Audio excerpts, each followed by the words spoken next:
देखिए, हमने जैसा कि आप पहले से जानते हैं इस चीज़ को कि हमारे द्वारा ये ऑलरेडी बताया जा चुका था कोर्ट को कि ये जो मामला है, ये पूरा मामला क्योंकि मल्टीपल डिस्प्यूटेड फैक्ट्स इसमें इन्वॉल्वड हैं, तो इसलिए इसको सिविल सूट में सुना जाना आवश्यक है।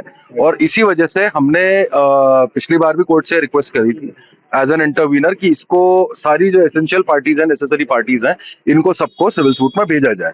उसके बाद हमने परिस्थितियों को देखते हुए और एक सिविल सूट ऑलरेडी हम फाइल कर चुके हैं धार में, जिसमें हमारी पहली सुनवाई हो चुकी है, जो कि टाइटल डिक्लेरेशन और उस सो कॉल्ड विवादित स्थल को मस्जिद बताया गया है अलग अलग दस्तावेजों में, और उसके आधार पर हमने ये टाइटल डिक्लेरेशन का सूट फाइल किया है मुस्लिम पक्ष में के फेवर में।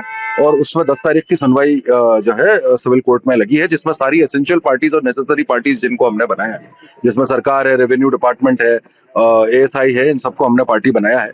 तो उन सबको हाजिर होने का कोर्ट ने आदेश किया है अपने अपने जवाबों के साथ। आज क्या यहाँ पर क्या हुआ है हाईकोर्ट में? आज साहब ने सबकी बात सुनकर और फिर 6 तारीख से जो है कंटिन्यूस सुनवाई का आदेश दिया है कि 6 तारीख से कंटिन्यूस सुनवाई की जाएगी इसमें।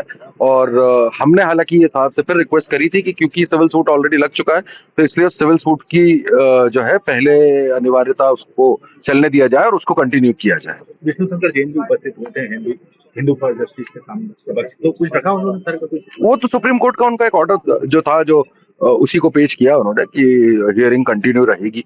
उसी में हमने इंटरवेंशन फाइल करी है, यही कहते हुए फाइल करी है कि इनकी तरफ से जो पिटीशन है वो सारी तथ्यों पे आधारित है, तथ्य को डिसाइड करने का जो राइट है, जो फैक्ट्स को डिसाइड करने का राइट है, वो सिर्फ और सिर्फ सिविल कोर्ट का है। अच्छा भाई, आज सलमान खुर्शीद भी पेश हुए, तो उन्होंने क्या तथ्य पेश किए? वो रिस्पोंडेंट नंबर 8 की तरफ से एक पक्ष की तरफ से उसमें अपीयर हुए और उन्होंने भी वही सुप्रीम कोर्ट के ऑर्डर का जो फलसफा है वो पूरा कोर्ट को समझाया। और वीडियो जो है, मतलब जो वीडियोग्राफी की बात थी और उस वीडियो को पेश करने के लिए, तो उस पर ही बात करी है सलमान खुर्शीद साहब ने भी, तो उसको कंटिन्यू किया गया है। आपका नाम? मैं advocate Ashhar Warsi.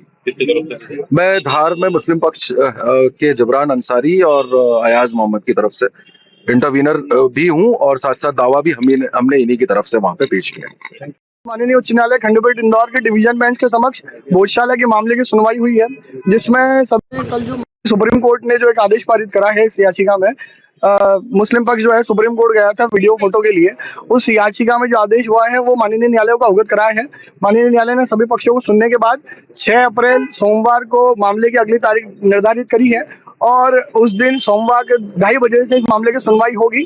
Final argument के लिए पहले पिटिशनर्स को, सब 5 पिटिशन क्लब होकर चल रही है, तो सभी पिटिशन में पहले पिटिशनर्स को, उसके बाद रेस्पोंडेंट्स को, और उसके बाद जो इंटरवीन एप्लीकेशन जो इसमें लगी हुई है उन सबको क्रमवार माननीय न्यायालय सुनेगा। और इसकी अगली तारीख जो है वो 6 अप्रैल है।